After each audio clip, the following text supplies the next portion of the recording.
আসসালামু আলাইকুম। নিশ্চয়ই সবাই ভালো আছো। অনুশীলনী 4.3-এর তৃতীয় পর্বে তোমাদের সবাইকে স্বাগতম। আজ দেখো 12 নম্বরে কি আছে।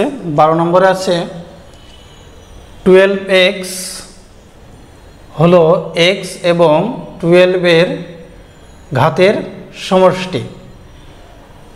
2 আছে 4aq রাশিটিতে এর সূচক 3, 3x + 4 রাশিটিতে x এর সহগ 3।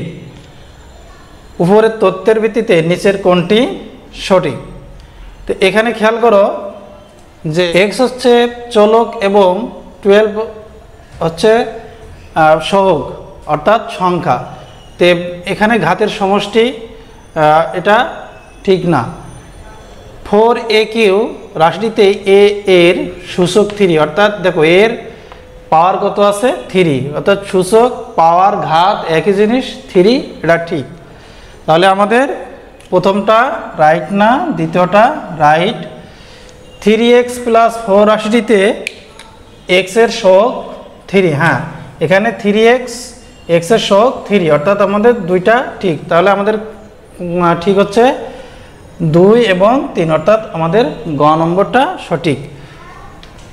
13 নম্বরে আছে একে 5ax² এবং -7x² পদ দুইটি সদৃশ্য। তো স্বাভাবিকভাবে খেয়াল করো যে আমি বলেছি যে দেখতে একই রকম হবে। এখানে সংখ্যা সমস্যা না, আমার যে সহগ থাকবে সেটা ঠিক থাকতে হবে, অর্থাৎ চলক ঠিক থাকতে হবে।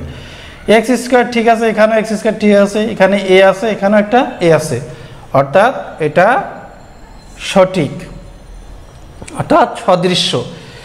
পরে আছে 3x² + 2x ভাগ y - 5x।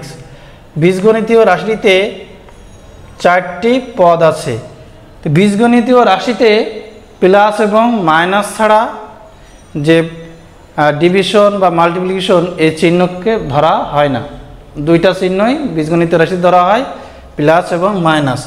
তাহলে আছে আমার কয়টি? 4টি, কিন্তু এখানে 4টি হবে না, অর্থাৎ সত্য নয়। তাহলে এটা আমার হচ্ছে না। তারপরে 3 নম্বরতে কি আছে? a = 2 এবং b = 3 হলে 4a - b এর মান হবে 5, অর্থাৎ আমাদের এটা করে দেখতে হবে যে 5 হয় কিনা। তাহলে 4 এর মান কত? 4a - b এর মান কত? 2। তাহলে 4 × 2 - b এর মান হলো 3। তাহলে 4 × 2 = 8 - 3, অর্থাৎ 5 আসে, অর্থাৎ সঠিক। তাহলে আমাদের কত আসছে? সঠিক কোনটা হলো উত্তর? সঠিক উত্তর হচ্ছে 1 এবং 3 সঠিক।